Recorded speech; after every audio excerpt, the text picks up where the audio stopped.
Hello there. Some new laws are taking effect on July 1st here in Tennessee, which is the start of the state's fiscal and governmental calendar. And I thought a few were interesting, so sit back, relax, and enjoy this episode of Mercury Legal Sidebar. Thanks.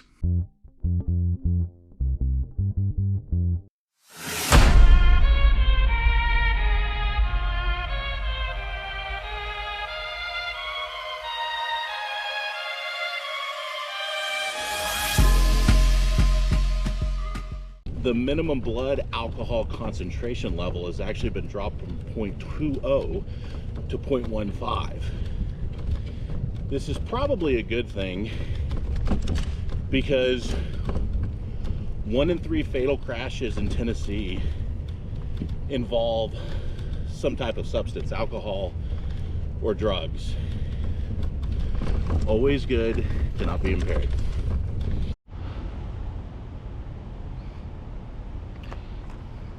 Also related to alcohol, the Good Samaritan Immunity Protection, which currently provides an immunity for certain drug-related offenses, has now been extended to alcohol.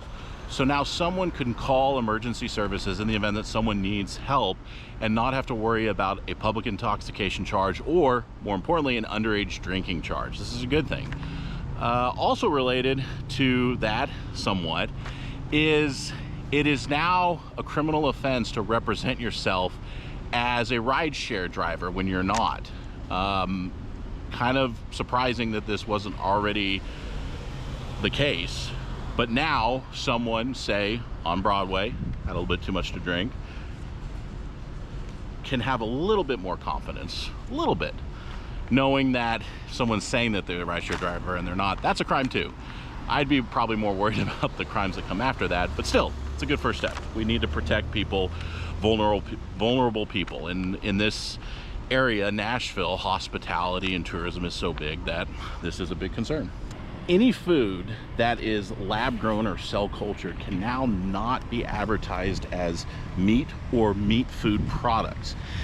It can be advertised as what species it is and where it was made, but any fine will be enforced if it's advertised or presented in a way that it is meat. And you also have to have a permit, which is a $1,000 annual fee. But it's supposed to limit confusion on consumers to know the difference between lab-grown meats and actual meat. Interesting. We're now protecting kids a little more from hemp-related products. A minimum sentence of 48 consecutive hours in a county jail or workhouse and a fine of no less than $500 has been established for anyone that sells or distributes hemp-derived cannabinoid products, including THC gummies, to anyone under the age of 21. I think we can all agree that controlling what children consume is in our best interest. So it's a pretty good thing. We're also the first state in the South to protect access to IVF and birth control. Pretty surprising. Well, I mean, honestly, it's pretty surprising on multiple fronts, really. But hey, that's a good thing. Commercial squatting now has a immediate removal of squatters by the commercial landlord if certain conditions are met. The property has to be commercial, the person can't be authorized, it can't be open to the public, the person has been directed to leave, they're not a current or former tenant, and there's no ongoing litigation. Basically, it streamlines the process to where if it's a commercial property and someone is squatting, they don't have to go through a lengthy eviction process. So, there you go.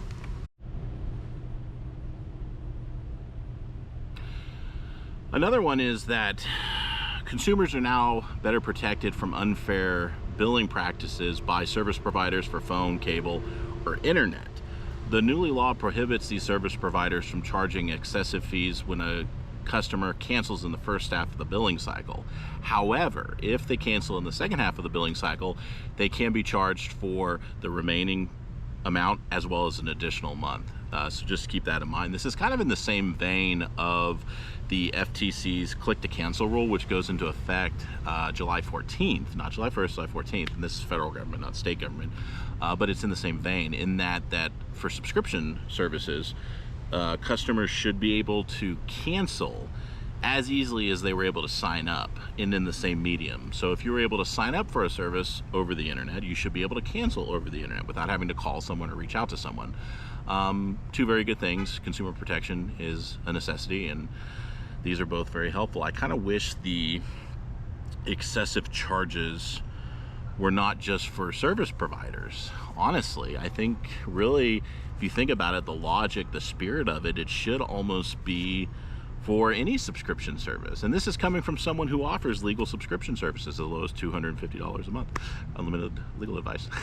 I make it extremely easy for a subscriber to cancel. It's good practice, good form, but sadly there's a lot of businesses out there that don't see the benefit of treating their customers right, even when they're leaving them. So anyway, tooth and nail, we'll get there.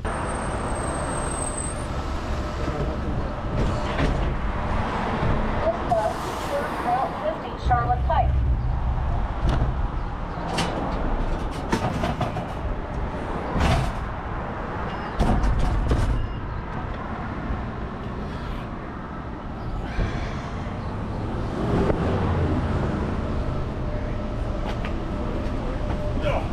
How's it going?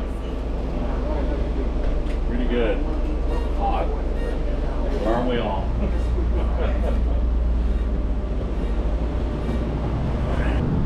It is now much easier to sue someone and recover financial damages from a person who posts pictures of intimate digital depiction without consent, also known as deepfakes.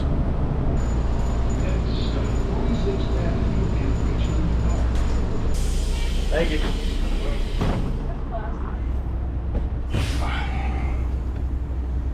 Three new human smuggling offenses have been created. One is trafficking or smuggling an undocumented individual for financial gain, smuggling someone under the age of 13, and then the more controversial one is harboring an undocumented immigrant, has a $1,000 fine. Human trafficking and human smuggling is serious, and there's vulnerable people that are taken advantage of by that system, and so obviously we have to protect them. But that's the spirit of the law, is to protect, and we always want to make sure that we're not going a little too far. But hey, it's 2025. Maybe that's what we're trying to do today, this year. Far, far, far away. Yeah.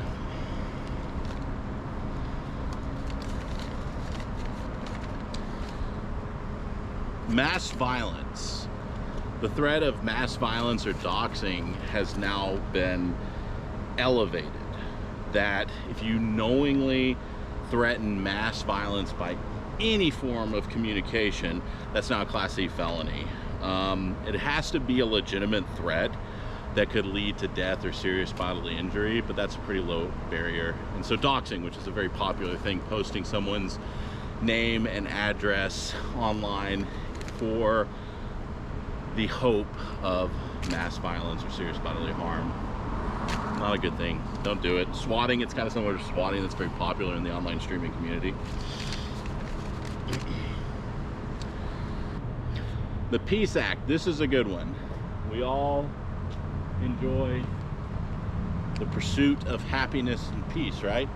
Well, the Civil Rights Intimidation Law has now been amended to include those who litter or trespass upon real or personal property of another with the intent to unlawfully deprive someone of the free exercise or enjoyment of a right that is established by the Constitution of Tennessee or the United States government, as well as the laws of the state of Tennessee or the United States. Great, awesome, do it, protect, do it.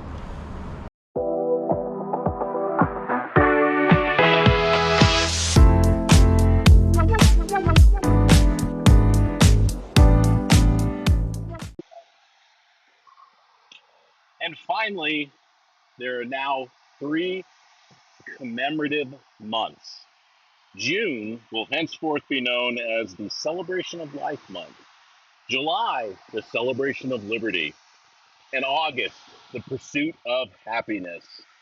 These are intended to inspire civic pride and reflection on the values that shaped our country and continue to guide our state and nation.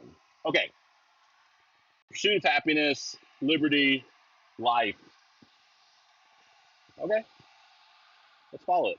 I like it. Well, that's just a few. And while ignorance is bliss, it's no excuse. Have a nice day. I appreciate your time.